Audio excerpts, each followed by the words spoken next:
नमस्कार, मैं डॉक्टर राकेश पाठक। 18वीं लोकसभा जब से शुरू हुई है, लोकसभा अध्यक्ष यानी कि स्पीकर ओम बिरला लोगों के निशाने पर हैं।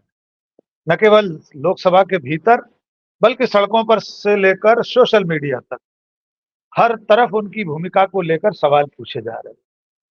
वे लगातार सत्ता पक्ष की तरफ पक्षपात करते दिखाई दे रहे हैं और दूसरी तरफ वे विपक्ष को इस तरह से हंटर से हाँक रहे थे, जैसे वे क्लासरूम के हेडमास्टर हो, किसी स्कूल के हेडमास्टर हो। लेकिन लगातार हो रही आलोचनाओं के बाद ऐसा लगता है कि स्पीकर ओम बिरला ने थोड़ा-सा खुद को संतुलित दिखाने की कोशिश शुरू की है। उनका जो बायाँ हाथ हमेशा विपक्ष को रोकने-टोकने में ऐसे ऑटोमैटिकली हमेशा हिलता रहता था, अब थोड़ा-थोड़ा दायाँ हाथ भी हिलना शुरू हुआ है। यानी दाएँ हाथ की तरफ ट्रेज़री बेंच के लोग बैठते हैं, सत्ता पक्ष के लोग बैठते हैं, आप सब जानते हैं। और बाएं हाथ की तरफ विपक्ष होता है। पहले उद्घाटन सत्र से लेकर बजट सत्र के इन 5-6 दिनों में उनकी भूमिका पर लगातार सवाल उठे। बार-बार उन्हें विपक्षी सांसदों के दमदार प्रतिकार का सामना करना पड़ा। हालत ये हो गई कि विपक्ष के मुखर सांसदों ने कई मौकों पर उन्हें निरुत्तर कर दिया, उनकी बोलती तक बंद कर दी। उनके पास कोई जवाब नहीं था जब विपक्ष के सांसदों ने तर्कपूर्ण तार्किक आधार पर अपनी बात रखी। लगता यह है कि लगातार 1 हफ्ते तक बजट सत्र में खुद को कटघरे में पाने के बाद अब स्पीकर महोदय ने थोड़ा-सा बैलेंस बनाने की कोशिश की और इसका नज़ारा कल संसद में देखने को मिला। उन्होंने संसद के भीतर सवाल-जवाब के दौरान सत्ताधारी पक्ष के मंत्री से कहा कि जेब में हाथ डालकर सदन में न आया करें। आइए पहले ये बयान सुन लीजिए, फिर आपको पिछली कुछ घटनाएं याद दिलाएंगे जिनमें लगातार ओम बिरला निरुत्तर हो गए। वे खुद खुद कटघरे में खड़े हो गए। विपक्षी सांसदों के बुझे हुए तीरों तीखे सवाल जवाब के बीच उन्हें अपने आप को किंग कर्तव्य विमूढ़ भूमिका में रखना पड़ा। आइए पहले ये नजारा देखिए और इस पर किस तरह की प्रतिक्रिया हुई है लोगों की, वो भी हम आपको बताएंगे। देखिए वे कैसे हेडमास्टर की तरह हंटर चला रहे हैं और अब तो वे जेब में हाथ डालकर सदन में आने के लिए भी मना करते हैं। हाथ जेब में से बाहर। एक तो माननीय सदस्य गणों में आपसे आग्रह करता हूं कि हाथ जेब में डालकर सदन में नहीं आया करें, ठीक है ना।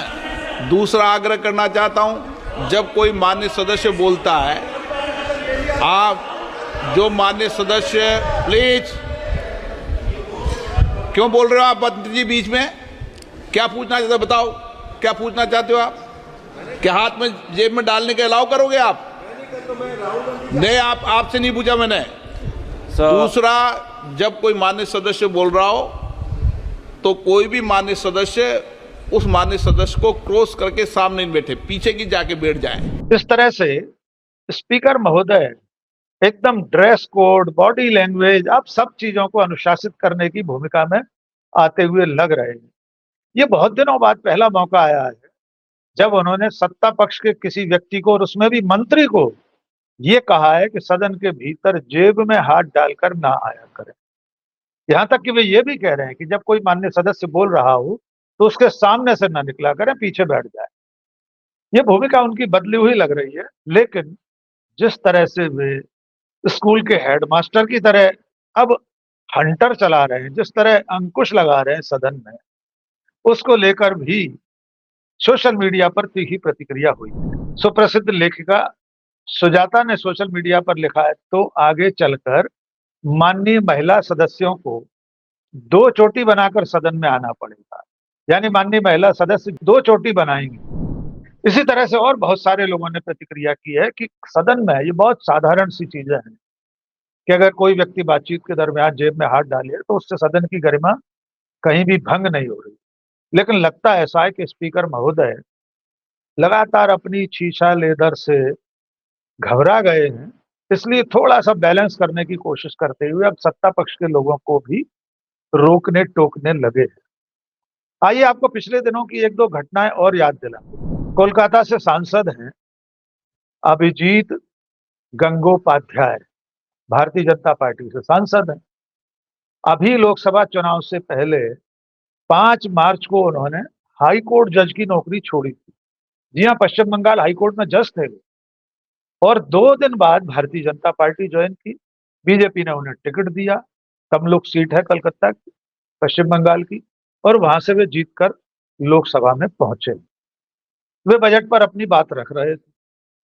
उसी दौरान किसी संदर्भ में गौरव गोगोई, जो कांग्रेस के सांसद हैं, 5 बार के सांसद, उन्होंने गॉडसे का उल्लेख कर दिया। इस बात पर अभिजीत गंगोपाध्याय भड़क गए और उन्होंने स्टूपिड तक कह दिया। यानी कांग्रेस के सांसद गौरव गोगोई को उन्होंने स्टूपिड कहा। इस पर बहुत बवाल हुआ। आइए आपको भी नजारे दिखाते हैं कि किस तरह से शोर शराबा हुआ। जिस वक्त वो घटना हुई थी उस वक्त सभापति की कुर्सी पर ओम बिरला नहीं थे, दिलीप सैकिया थे। अगले दिन जब, यानी बुधवार की घटना है, गुरुवार को जब दोबारा सदन बैठा, फिर शोर हुआ। विपक्ष के सांसदों ने इस पर आपत्ति की, माफी मांगने की बात की। और देखिए उस वक्त गौरव गोगोई और स्पीकर महोदय के बीच क्या बातचीत हुई। और अंत में बीजेपी सांसद अभिजीत गंगोपाध्याय के उस शब्द को, आपत्तिजनक शब्द को, सदन की कार्रवाई में से निकालना पड़ा। और इस मामले में संसदीय कार्य मंत्री किरण रिजिजू जी को भी कैमरे पर आकर सदन में खड़े होकर यह कहना पड़ा कि भले ही हमारे सत्ता पक्ष की ओर से किसी ने असंसदीय शब्द का प्रयोग किया हो, उसके खिलाफ कार्रवाई होनी चाहिए। स्पीकर महोदय को अधिकार। आइए सब लोगों के बयान से। Want me to conclude? I have not told anybody to stay here. Please don't talk like a stupid, sir.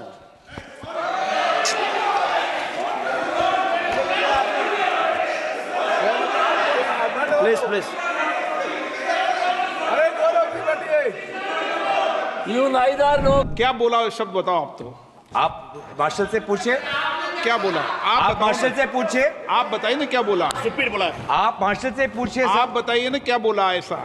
Sir ये आप इनसे पूछिए और आप रिकॉर्ड देख लीजिए। मुझे नहीं लगता कि अगर कोई अनपार्लियामेंट्री शब्द कहा गया तो उसी अनपार्लियामेंट्री शब्द को मैं दोहरा के इस सदन को और आपकी गरिमा को मैं ठीक धूमिल है, नहीं कोई करना अनपार्लियामेंट्री चाहता। और उसमें जो देख लूंगा। अनपार्लियामेंट्री शब्द है उसके लिए मैं देख नए लूंगा। सांसद, प्रथम बार चुने हुए सांसद खेद भी प्रकट करना चाहिए। और आप अगर मार्शल ने आपको अगर दिखा दिया है वो शब्द क्या है, तो मुझे लगता है कि सरकार की तरफ से भी खेद प्रकट होना था। मुझे इनसे तो ज्यादा उम्मीद नहीं है, पर मैं मेघवाल जी से उम्मीद करता कि एक सदन के एक वरिष्ठ सांसद होने के नाते, एक मंत्री होने के नाते, अगर उनके सांसद से गलती हुई तो खेद आपको मंत्री महोदय से मैं आपसे अपेक्षा करता हूं। उनसे तो मैं करता नहीं हूं। आप बड़े हैं, आप सदन, आप सभा पटल पे आए हैं, जो खेद प्रकट करना। ओके, मैं देखता हूँ। एक मिनट। वे सदस्य ऐसा टिप्पणी करते हैं जिससे सदन का गरिमा को चोट पहुंचती है, ये सबके लिए अत्यंत दुखद घटना है। मैं आदरणीय अध्यक्ष महोदय आपसे अनुरोध करूंगा, चाहे सत्ता पक्ष का हो विपक्ष का हो, कोई भी सदस्य इस तरह का टिप्पणी और भाषा इस्तेमाल करता है जो संसदीय परंपरा में परमिसिबल नहीं है, सदन का गरिमा को चोट पहुंचती है, तो आप समय समय में कार्रवाई करते ही हैं। उसको आप सदन का कार्रवाई से बाहर निकलने के साथ साथ बाकी अध्यक्ष जी, आपके पास पावर है, आपके पास अथॉरिटी है कि कोई भी सदस्य इस तरह का व्यवहार करेंगे तो उसके ऊपर में उचित कार्रवाई या उचित टिप्पणी करने का भी माननीय अध्यक्ष जी के पास अधिकार है। तो इस तरह से 18वीं लोकसभा में स्पीकर की भूमिका को लेकर जिस तरह के सवाल उठ रहे थे, शायद उसकी गूंज खुद स्पीकर महोदय तक पहुंच चुकी है। सदन में वे जिस तरह से बार बार बैकफुट पर आ रहे हैं, बार बार उनकी बोलती बंद की जा रही है सदस्यों द्वारा, उससे लगता है कि आने वाले दिनों में अब जब दोबारा लोकसभा की कार्यवाही शुरू होगी तब देखना होगा कि वे किस तरह से लोकसभा अध्यक्ष के रूप में निष्पक्ष भूमिका अदा करते हैं। आइए अब आपको ले चलते हैं मध्य प्रदेश। आप सब जानते हैं कि भारतीय जनता पार्टी गायों को लेकर, गौ माता को लेकर, गौ संवर्धन को लेकर बहुत ज्यादा एक्टिव रहती है। बीजेपी के घोषणा पत्र हों, बीजेपी नेताओं के भाषण हों, और उनके गौ रक्षा के लिए सड़कों पर चलने वाले अभियान हों। लगातार आपने देखा होगा कि बीजेपी और उसकी सरकारें, उसके नेता, उसके संगठन, उसके आनुषंगिक संगठन, बजरंग दल, विश्व हिंदू परिषद, विद्यार्थी परिषद, गौ सेवा, गौ रक्षा दल, वे सब गायों की बात बहुत करते हैं। लेकिन मध्य प्रदेश की सरकार में गायों के साथ, गायों की भलाई के लिए, गायों के संरक्षण के लिए क्या हुआ है, उसका नजारा इस हालिया बजट में देखने को मिला है। गौ संरक्षण के अलावा जो दूसरा मुद्दा होता है वो होता है SC ST के कल्याण का, अनुसूचित जाति, अनुसूचित जनजाति। इन दोनों मुद्दों पर, इन दोनों के विकास पर, इन दोनों की भलाई पर आमतौर पर भारतीय जनता पार्टी अपने आप को इनका हितैषी बताती है।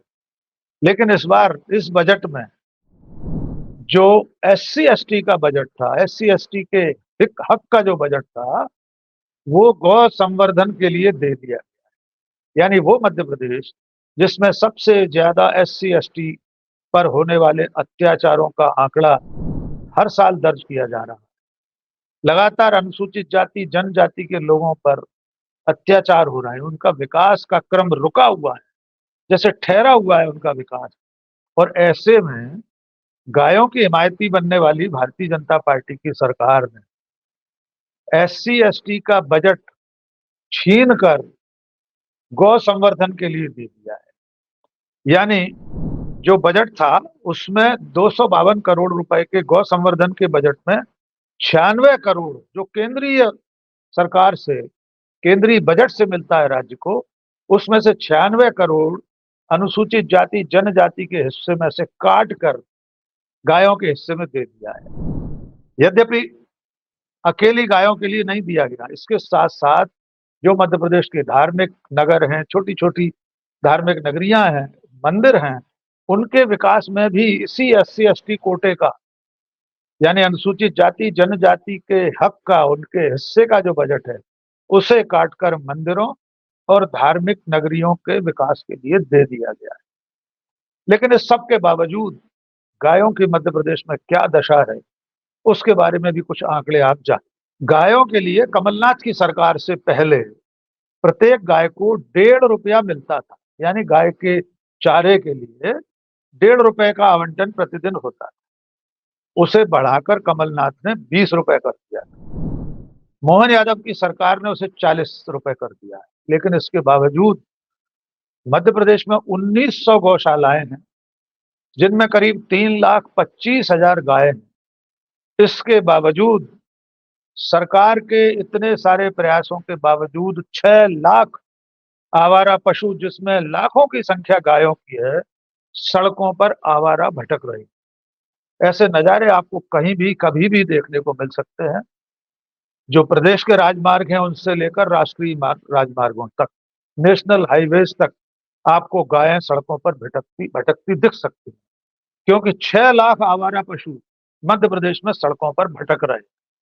ये तब है जब मध्य प्रदेश की सरकार, बीजेपी की सरकार, मध्य प्रदेश के आदिवासियों, अनुसूचित जाति, जनजाति के लोगों के हिस्से का, उनके विकास के मद का पैसा काटकर गायों के विकास में, गौ संवर्धन में खर्च करना चाहती है और उनका बजट काट दिया है इसने। इसको लेकर मध्य प्रदेश गौ संवर्धन बोर्ड के पूर्व अध्यक्ष अखिलेशानंद गिरी ने कुछ महीने पहले एक बयान दिया था। मध्य प्रदेश में एक गौ संवर्धन बोर्ड बना हुआ है, उसका पूरा काम ही है कि गायों की भलाई के लिए काम करे, गौशालाओं का रख रखाव करे। उसके मुखिया हैं, भूतपूर्व मुखिया अखिलेशानंद गिरी। उन्होंने बहुत स्पष्ट कहा था कि गायों और गौशालाओं का उद्धार सिर्फ पशुपालन विभाग या राजस्व विभाग के भरोसे नहीं हो सकता, इसके लिए सामूहिक प्रयास करने की जरूरत है। उन्होंने उस वक्त दावा किया था कि एक बड़ी परियोजना पाइपलाइन में है, लेकिन उस परियोजना का कोई अता पता अब तक सामने नहीं आया। अब देखना होगा कि SC ST के हिस्से का बजट काट कर जो गौ संवर्धन के लिए, गायों के हक के लिए मुहैया करा दिया गया है, उसको लेकर मध्य प्रदेश की सरकार में जो अनुसूचित जाति और अनुसूचित जनजाति के नेता हैं, विधायक हैं, मंत्री हैं, वे इसके लिए आवाज उठाते हैं कि देखना होगा मध्य प्रदेश की सरकार में प्राथमिकता अनुसूचित जाति जनजाति के लोगों की, इंसानों की है या गायों की, क्योंकि फिलहाल सरकार ने ये बता दिया है कि उसकी नजर में इंसानों से ज्यादा जरूरी गायों की रक्षा है, गायों का विकास है, इसलिए उसने SC ST का बजट काट दिया है। आज के इस वीडियो में बस इतना ही। आखिर में एक अपील, ये वीडियो आपको कैसा लगा कमेंट बॉक्स में आकर जरूर बताइए। अगर सब्सक्राइब नहीं किया है तो फौरन सब्सक्राइब कर लीजिए, दोस्तों और शुभचिंतकों के बीच में साझा। बहुत बहुत शुक्रिया। जय हिंद।